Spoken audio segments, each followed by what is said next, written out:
High. যেমনটা কি সবাই জানো, আমি রাজস্থানে থাকি। তো আমরা এখানে বাইরে ঘুরতে গেলে, কোথাও গেলে, কোনো দোকানে, কোথাও মার্কেটে গেলে পরে সবাই জিজ্ঞাসা করে কোথা থেকে এসছো, কেননা আমাদের ল্যাঙ্গুয়েজটা তো একটু আলাদা। তো সবাই জিজ্ঞাসা করে যে কোন জায়গা করবে।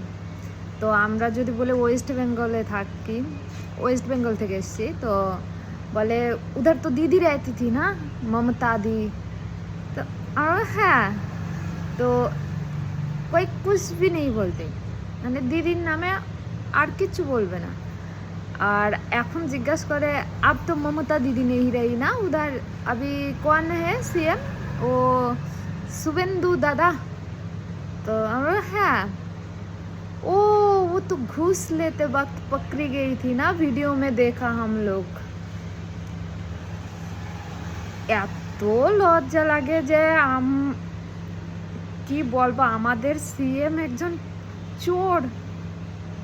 ও ভিডিওতে ধরা পড়েছে যে ঘুষ নিতে যে ধরা পড়েছে।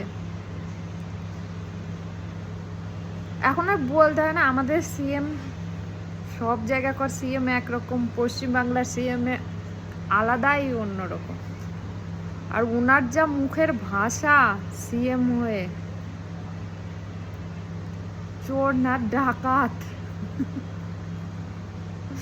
তো শুভেন্দু দাদার কাছে একটাই অনুরোধ, আপনি আপনার ফাইলটা একটু খুলুন, সারদা নারদা কাণ্ড। আমাদেরও খুব জানার ইচ্ছা, আপনি এত ফাইল খুলছেন, সবার চোর, বালি চোর, কয়লা চোর, সব চোর ধরছেন, কিন্তু সারদা নারদা কাণ্ডের যে ফাইলটা, সারদা, তো ও সারদার ফাইলে কি আছে আমাদেরও একটু জানার ইচ্ছা।